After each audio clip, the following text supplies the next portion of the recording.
When I first heard about Dave being trapped in a maze... 1, 2, 3, 4!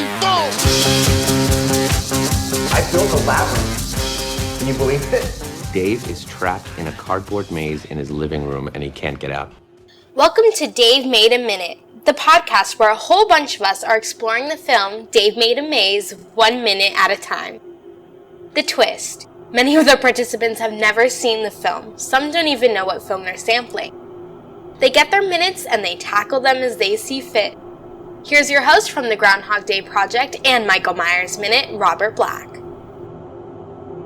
You don't need to know much more going into the podcast that's coming than you know right now.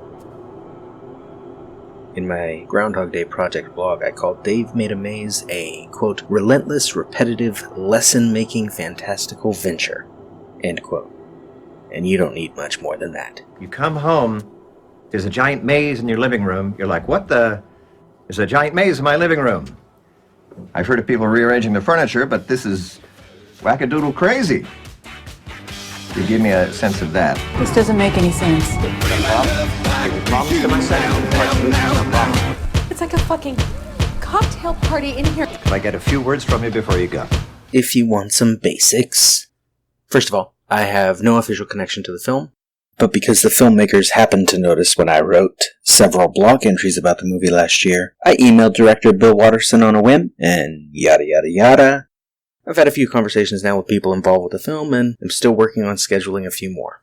They have been nice enough to promote this podcast, too, even well before this first episode is going up. But in the meantime, you want to know about the film. Dave Made a Maze is about Dave, who made a maze out of cardboard in the living room of the apartment he shares with his girlfriend, and she and several of their friends go into the maze, which, of course, like the TARDIS, is bigger on the inside, and a wonderful little story is born. Dave explains at one point, "This isn't exactly the maze I built, some things are just there." The ultimate point, of course, is that it doesn't matter. Whether he built it, whether it built itself, whether other people built it by chance or by circumstance, by choice or not, the end is still the same. Life ends in death. The labyrinth is still a lonely place without friends. It's simple. It's profound. It's absurd. It's stupid. And it's all those things because so many people don't get it or fail to try or don't realize that other people need them in their mazes. For the podcast you are about to hear, I invited a bunch of friends, mostly fellow Movies by Minutes podcasters, to tackle individual minutes from the movie, mostly at random. They had less information going in than I have given you in this pilot so far. They didn't even necessarily know the title going in. So you may hear some of them refer to this podcast as Minute Or, which was the working title I used to both be clever and avoid telling them just what movie they were watching. Dave Made a Maze. We're making a podcast. Welcome.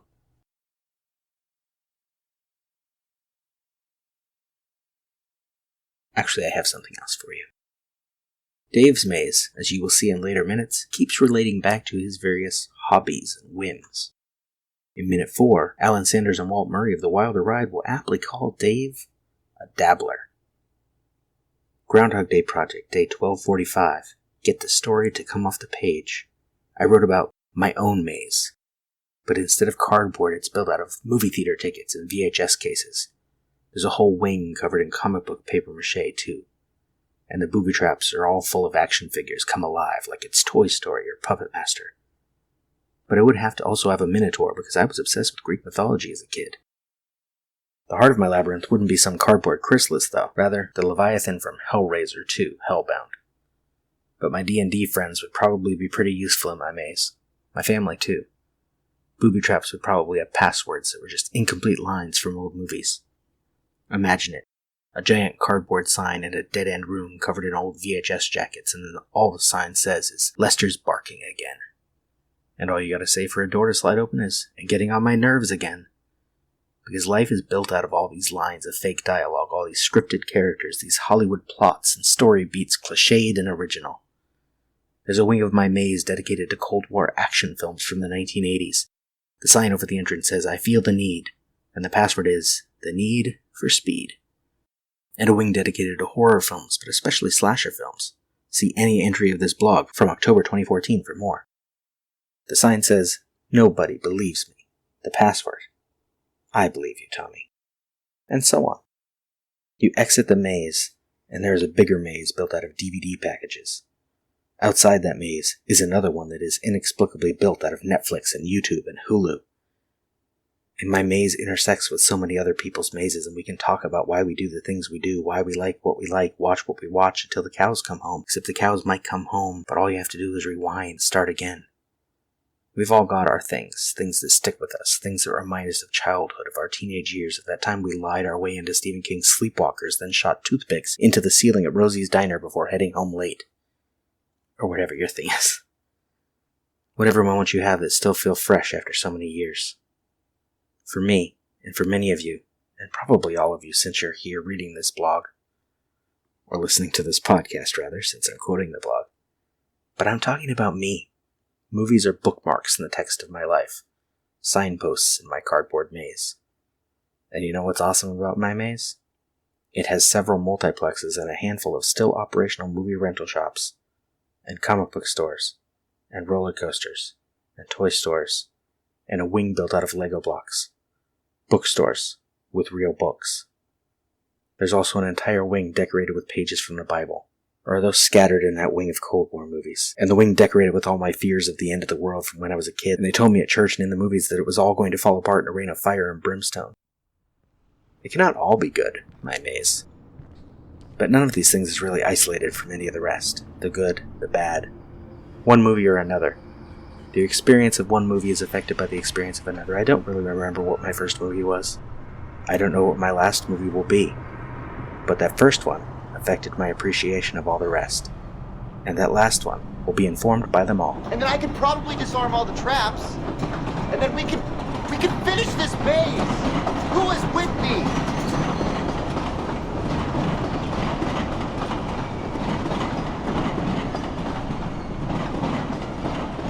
Next time on Dave Made a Minute, I will be talking to director Bill Watterson about the film as Minute 1 gets underway.